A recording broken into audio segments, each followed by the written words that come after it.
वो कहता है कि पता नहीं विधायक जी नशा करके आते हैं, क्या आते हैं। मुझे लगता है कि नशेड़ी ये खुद है।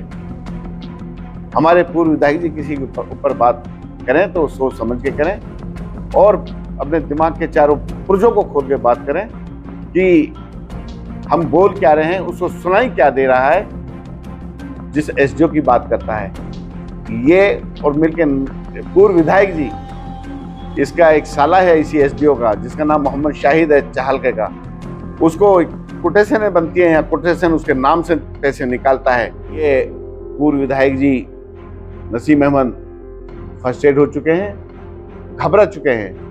आप इसका चेहरा देखो तो चिंता की लकीरें हमेशा इसके चेहरे पर नजर आती हैं। सबसे पहले तो मैं सभी पत्रकारगणों का स्वागत करता हूं कि आप इस कॉन्फ्रेंस में आप आए हो। जो मेन मुद्दे हैं,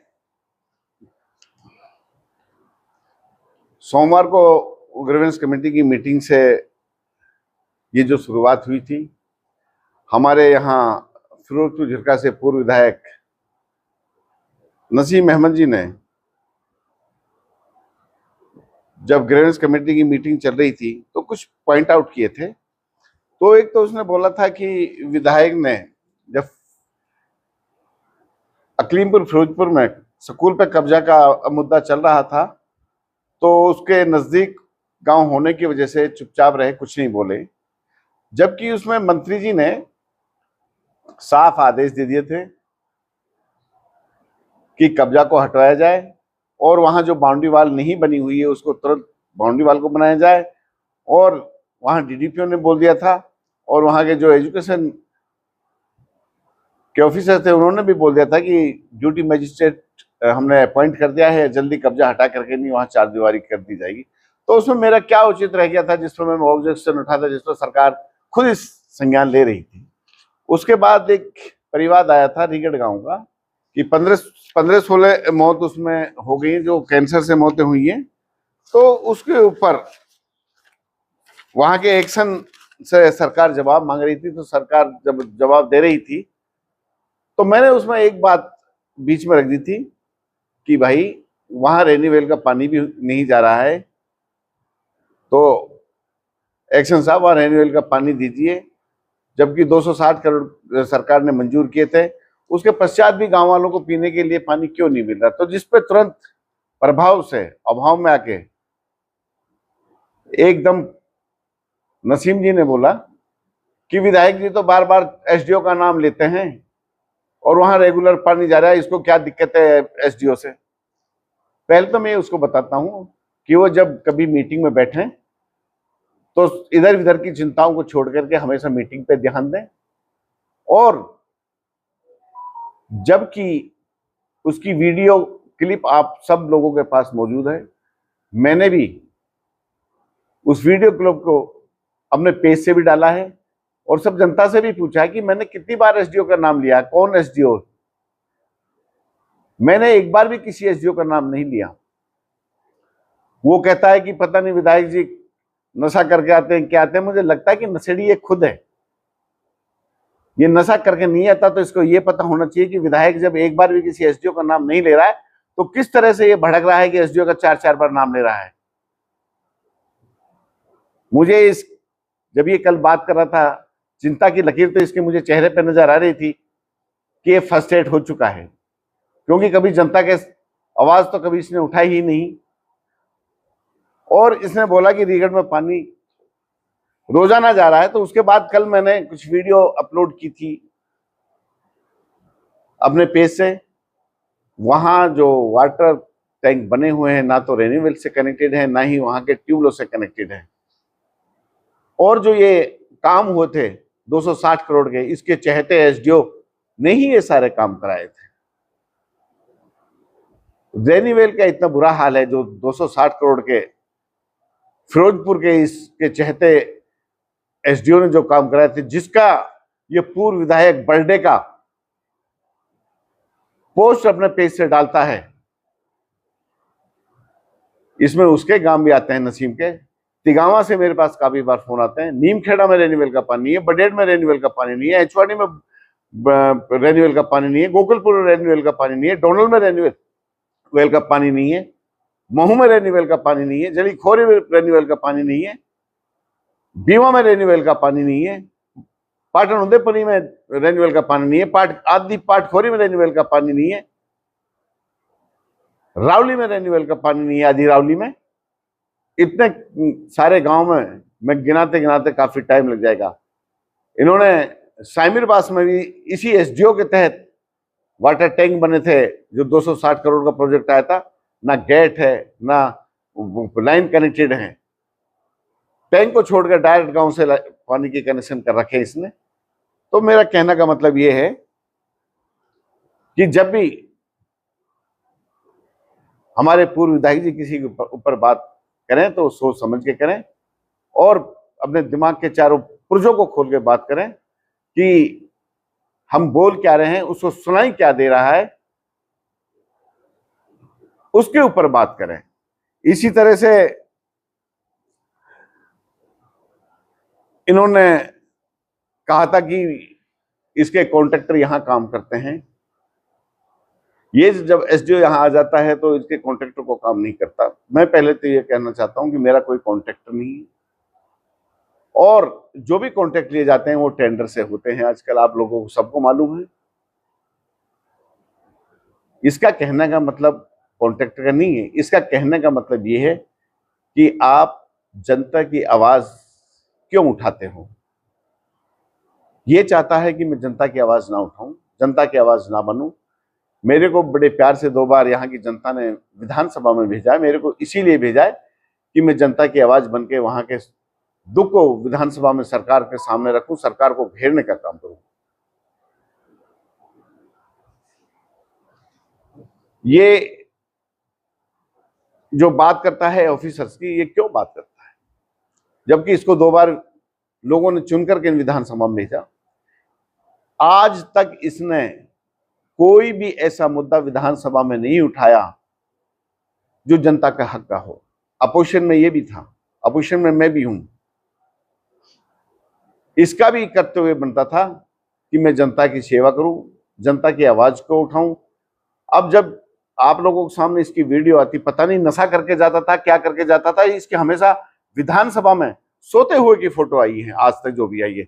ये एक भी एक क्लिप मुझे दिखा दे कि मैंने ये क्वेश्चन उठाया है विधानसभा में जनता के हित के लिए। इसी तरह से इसने बूचड़खानों की बात करी थी। कहता है कि ये, मैं बड़ी जिम्मेवारी के साथ कहता हूं कि ये कॉन्ट्रैक्टरों से भी कमीशन लेता है और बूचड़खानों से भी कमीशन लेता है।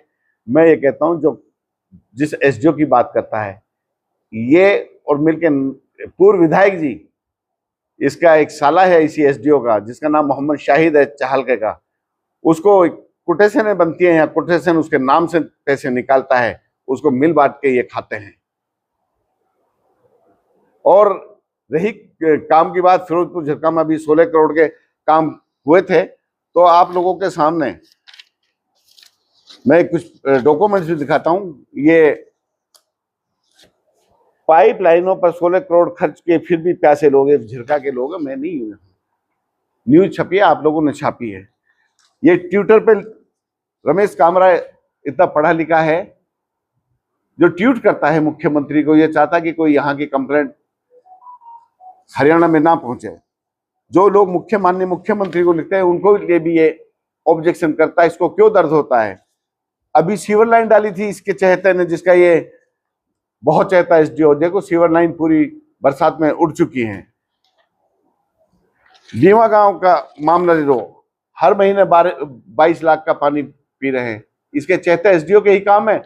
260 करोड़ का प्रोजेक्ट इसके चहेते एसडीओ के तहत हुआ, सबको डिस्ट्रॉय कर दिया है, सबको इसने खत्म कर दिया है।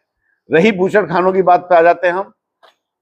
सरकार, भाजपा की सरकार आज सेंटर में भी है, आज हरियाणा में भी है। जितने भी बूचड़खानों के लाइसेंस दिए हैं भाजपा सरकार में आए।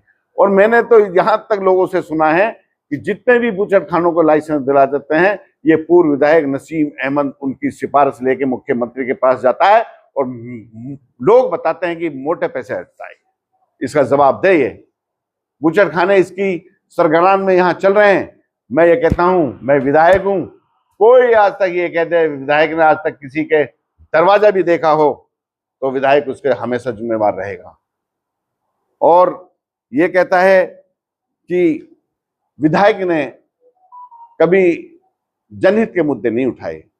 मैं जनप्रतिनिधि हूं, बिल्कुल जनता का एहसान मानता हूं। ये बताए मैंने कौन सा बूचड़खानों का मामला विधानसभा में नहीं उठाया। मैं आपको बताता हूं, ये सारे क्वेश्चन विधानसभा बूचड़खाने के ही हैं जिसमें मैंने विधानसभा में उठाए हैं। यहां तक कि ये भी लेटर मैंने इनसे सरकार से अब ले लिया है कि आगे से भी किसी बूचड़खाने को मेवात में नहीं लगाया जाएगा। वो लेटर भी मैं आपको दे देता हूं।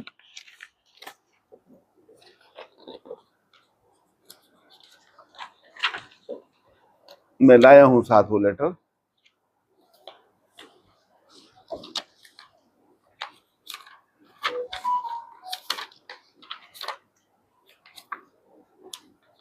ये लेटर है जो मैंने विधानसभा में क्वेश्चन में ये नहीं उठाता तो सरकार क्यों कहती कि विधानसभा में आपका सम्मान रखते हुए आगे मेवात में किसी भी बूचड़खाने को खोलने की इजाजत नहीं दी जाएगी। इसमें बाकायदा मेरा जिक्र किया हुआ है आप लोगों के सामने।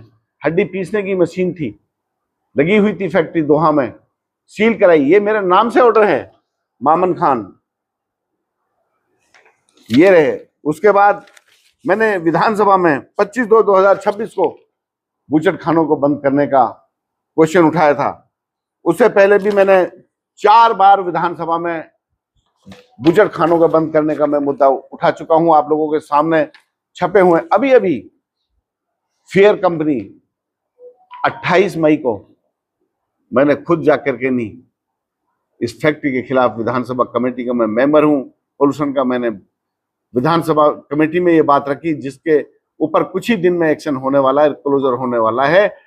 उसके बाद ये विधायक मामन खान की शिकायत पर एक्शन, फिरोजपुर झिरका के स्लेटर हाउस पर छापा, क्या ये नसीम अहमद ने उठाया है? और अभी अभी ये किस तरह का फ्यूल इस्तेमाल करते हैं। 7 जुलाई को मैंने सभी बूचड़खानों के खिलाफ लेटर लिखे, ये लिखे सरकार को दिए हैं। इन पे एक्शन होने वाला है बहुत जल्दी, जिसकी ये बात करता है कि विधायक जनप्रति होने के नाते जनता की आवाज को नहीं उठाता। अभी ये देखिए स्ट्रकपुरी का क्या हाल है बूचड़खानों का, जो मैं अभी 7 जुलाई को इनको उठा के आया हूं। क्या ये नसीम अहमद उठाता है? इसको ये पता नहीं, सोने से इसको फुर्सत नहीं मिलती कि जनता का क्या हाल है, ये क्या क्या फैक्ट्रियों में इस्तेमाल कर रहे हैं। ये लेटर 21 जुलाई को मैं दे के आया हूं अभी सरकार को, बूचड़खानों के ऊपर।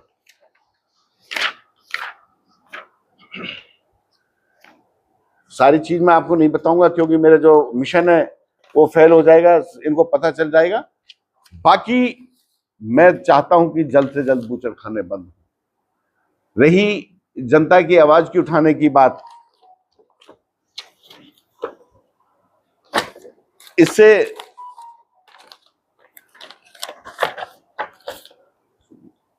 ये पूछो, ये 10 साल एमएलए रहा था, इसने कितनी विधानसभा में पानी की आवाज उठाई थी?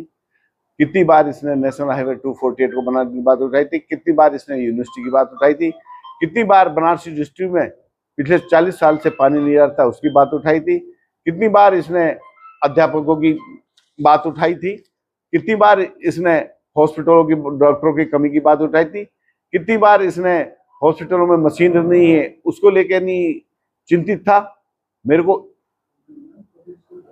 को और साथ साथ में जनता पूछना चाहती है इस नसीम अहमदपुर विधायक जी से कि आपने 10 साल में जनता के कितने मुद्दे उठाए थे विधानसभा में? एक भी क्लिप लाके दे तो मैं इसको मान जाऊंगा। और मैं ये बताऊं मैंने क्या क्या मुद्दे उठाए पिछले 10 साल में। 40 साल से बनारसी डिस्ट्रीब्यूटर नहीं चलती, ये भी विधायक था। आज जाके देख ली, उसके पंप बनवाए, उसकी नई डिस्ट्रीब्यूटर आई, सारी में किस तरह से पानी चल रहा है और किसान टाइम पे पानी लेते हैं। आप लोगों के सामने ट्रामा सेंटर की बात मैंने उठाई, उसमें विज साहब ने कहा था कि हम ट्रामा सेंटर देंगे आपको बना करके, नहीं, लेकिन सरकार ने फिर मुकर गई। मैंने अभी आप लोगों के सामने नांगल मुबारकपुर में यूनिवर्सिटी बनाने की सरकार के सामने बात रखी, जिसको सरकार ने कहा कि हम इसकी कमेटी बना रहे हैं। ये सरकार जाने बनाएगी या नहीं बनाएगी। मैंने जो अध्यापकों की कमी थी उसकी बात मैंने विधानसभा में मैंने उठाई कि हमारे यहाँ बच्चे पढ़ नहीं लिख पा रहे हैं, हमको टीचरों की कमी है, वो दीजिए। नेशनल हाईवे 248 के लिए मैं आप लोगों के सामने विधानसभा के बाहर जाके बैठा कि इस पे रोजीना इतनी मौतें हो रही हैं, हमको जल्द से जल्द नेशनल हाईवे 248 बनाया जाए। उस पर हमारे जो मंत्री हैं गंगवा साहब, उसने विधानसभा में कहा कि मामन खान विधायक की डिमांड थी कि इसको 4 लेन किया जाए, तो उसके लिए मंजूरी दी इन्होंने।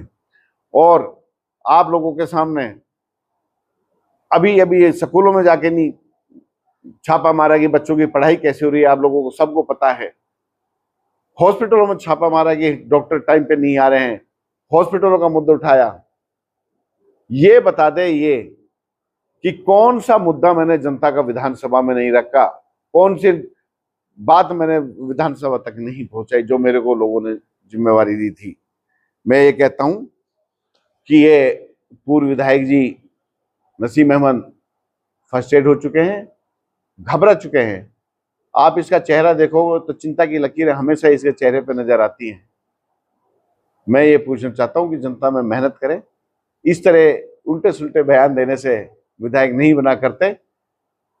हमेशा जनता का प्यार और उनका विश्वास हमें जीतना पड़ता है, तभी लोग हमें विधानसभा में चुन के भेजते हैं।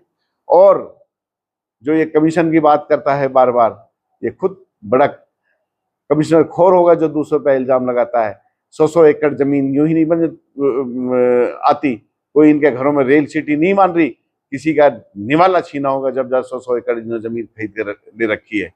तो मैं इतना ही कहना चाहूंगा कि मैं जनता का जनप्रतिनिधि हूं, जनता की आवाज हूं, जनता के साथ खड़ा हूं। मैं वो विधायक नहीं हूं जो किसी का फोन नहीं उठाता, मैं वो विधायक नहीं हूं हमेशा सोता रहता हूं। मैं विधायक हूं 24 घंटा अपनी जनता के लिए समर्पित हूं। और हमेशा आने वाले टाइम में भी जिस तरह से पूर्व विधायक जी चाहते हैं कि ये अफसरों की आवाज ना उठाए, उठाऊंगा, उठाता रहूंगा। ये दिमाग से निकाल दे कि ये जो प्रेशर बनाता है कि ये भाजपा में रह के हमको धमकी देने चाहता है, डराना चाहता है, अपने सपने में देखे ये। और जो जनता की आवाज है हमेशा बुलंद करता रहूंगा और हमेशा अपनी पूरी जनता के साथ खड़ा हूं। मैं इनसे कभी घबराने पहले नहीं घबराया और ना अब घबराता। और जिस तरह के इल्जाम लगाते हैं ये नशा का, कमिश्नर खोर का, ये खुद ही इन लोगों में कमी है जो दूसरों के ऊपर लंछन लगाते हैं। अपने गिरवान में झांक के देखे। मैं इसीलिए आज ये कॉन्फ्रेंस बनाई थी। आपका बहुत बहुत शुक्रिया, धन्यवाद।